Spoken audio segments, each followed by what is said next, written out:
O que que acontece? Ontem, desde 2016, que quando...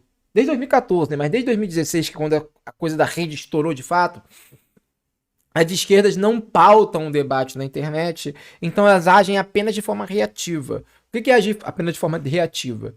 Acontece um evento, uma arroba de esquerda, uma personalidade de esquerda, de direita propõe alguma coisa, fala alguma coisa, e aí a esquerda fica reagindo de uma maneira revolta. Isso é basicamente o desenho da internet desde 2014. Quer ver um exemplo disso? Quando o Bolsonaro citou o Ustra durante a votação contra Dilma, né? No dia seguinte, o Ustra se tornou o termo mais popular, o termo mais buscado no Google, né? Enquanto isso, no Twitter as pessoas estavam reproduzindo a fala do Bolsonaro o tempo inteiro, seja para criticar, seja para falar bem. E aí nisso a coisa foi se tornando, né, cada vez maior. Esse é o tipo de atitude que tem. Por que ele falou do Ustra? Eu sempre falo disso. Por que ele falou do Ustra? Não foi uma coincidência ele falar do Ustra. Não foi improviso. Se você ver no vídeo, o Eduardo tá atrás dele até repetindo as palavras, sabe qual é? O Eduardo tá aqui do lado dele falando assim, general, brilhante, Ustra, saca?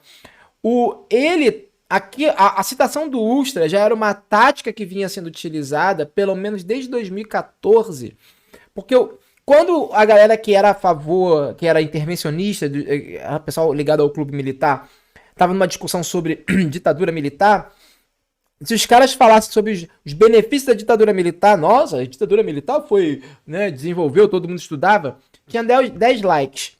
Quando eles falavam do Ustra, tinham 1000 likes. Por quê?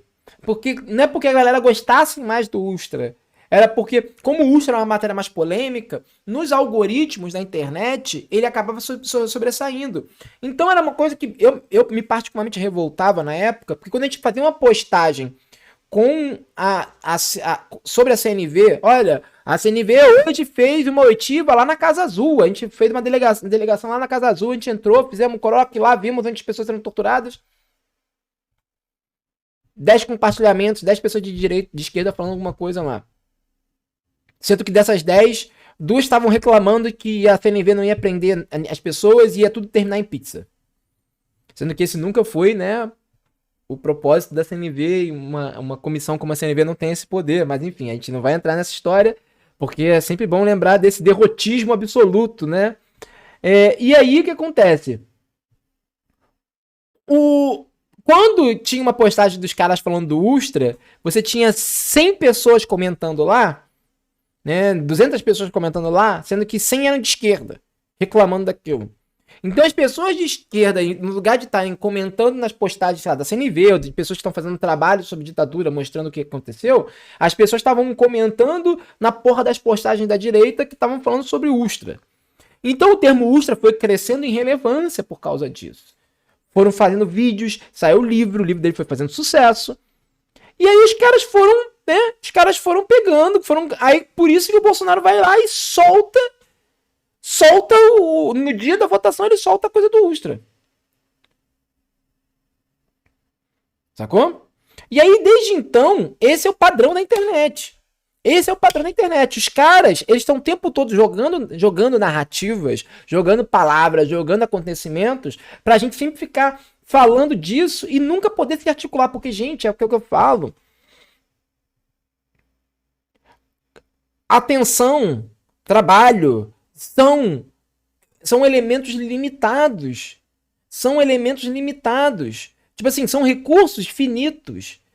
Se você gasta isso com uma coisa que é improdutiva, como é que você vai gastar porque é produtivo? Se você gastou toda a sua atenção, toda a sua libido, toda a sua, sabe, seu tempo reclamando do Bolsonaro, como é que você vai gastar o resto do seu tempo fazendo coisas positivas? Como, cara, eu já cansei de falar, os podcasts sempre me perguntavam, qual é o podcast que você acha de esquerda que você acha que compete com benzina? Eu falei, acho que nenhum. Os produtos de esquerda não competem um contra os outros. A gente compete contra a direita. A maior competição que o código do russo tem não é com, sei lá, não é com medo e delírio. Não é com Sei, tipo, outro podcast da categoria de esquerda, assim, sei. É... Enfim, não é, o nosso maior competidor é a Jovem Pan. Mas não é a Jovem Pan Podcast. Não é o. Não é a Jovem Pan. Não é a Jovem. Sabe? O nosso maior competidor é a Jovem Pan não fazer uma merda no dia na internet. Porque é isso, bicho. Cara, se a gente vai chegar e vai soltar um programa, né? Tipo, se a gente vai soltar um programa, se a gente vai soltar alguma coisa, a gente tem que torcer. E eu não tô brincando, todo produtor de conteúdo de esquerda sabe disso. A gente tem que torcer pro outro lado não fazer merda no dia. Porque se eu soltar um episódio do Benzina, um episódio do Russo, no dia que o Bolsonaro fizer uma merda, e todo mundo estiver falando da merda que ele fez, ninguém escuta. Porque as pessoas querem saber do Bolsonaro. Saca? Então, assim, esse que é o ponto. Eu acho que. Por que isso acontece? Por que tem esse efeito, saca? Porque é justamente isso. A gente só age na internet de uma forma reativa. Então, desde 2014, a gente tem feito, a gente tem tomado isso o tempo inteiro. Com a CPI, veja só, com a CPI, óbvio que teve alguns momentos, alguns focos, tipo, sei lá, quando o Lula foi solto, quando o Queiroz foi preso. Mas era sempre isso acontecia e logo na sequência aquilo se desfazia. Aquela atração, ela se esvaía. Com a CPI, o que você conseguiu com a CPI? Com a CPI, e eu não tô brincando, todo mundo que tá analisando redes, por isso que eu perco minha paciência, eu perco mesmo com esse derrotismo da galera vir, isso vai tudo terminar em pizza, isso não vai dar em nada, eles estão vencendo, o povo só quer saber do VT, o povo só quer saber do VT, e sei lá o quê. Porque eu sempre pergunto, porra, quando você tá falando isso, quais são os seus dados, bicho? Me diz, qual é a tua pesquisa que tá mostrando que a gente tá fudido? Porque eu, sinceramente, esse dado que as pessoas estão mobilizando contradiz tudo que eu e outras pessoas que estamos pesquisando o assunto tem algum tempo estamos vendo. Então, se você tem um dado divergente, você tem que apresentar, porque é assim que se faz ciência. Sociologia, antropologia, geografia, história, filosofia não é opinião, gente. Saca? Então, assim, esse que é um ponto crucial. É a pessoa é a galera ter a noção de que desde que a CPI começou, se criou um ambiente favorável para uma disputa, para enfim, uma disputa nas redes. Para enfim ter uma disputa nas redes. Coisa que eu não vi acontecendo pelo menos desde 2016, quando eu comecei a acompanhar a coisa de maneira, digamos, mais ampla. Porque antes o meu foco era só ver os grupos. Eu acho que esse é uma parada que a gente tem que ficar muito concentrado. Porque, por exemplo, uma coisa é você ver, o Twitter é uma bolha. Primeiro que o conceito de bolha para falar de redes é um conceito completamente equivocado.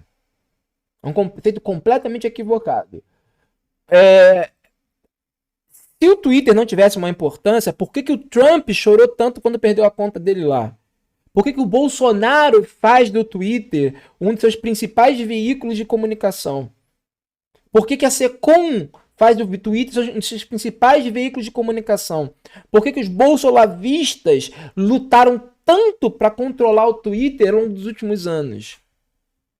Porque o Twitter, ele é uma bolha, mas ele informa o que está ao redor. O Twitter, ele tem um papel fundamental no ecossistema. Mas, enfim, o ponto todo é que, assim, a disputa do Twitter, ela é crucial porque justamente ela permite que a gente paute, não só a mídia. Por que você vai ver... Cara, se o Twitter fosse tão como é que eu posso dizer, tão desprezível, assim, passível de ser desprezado, por que os jornalistas estão lá?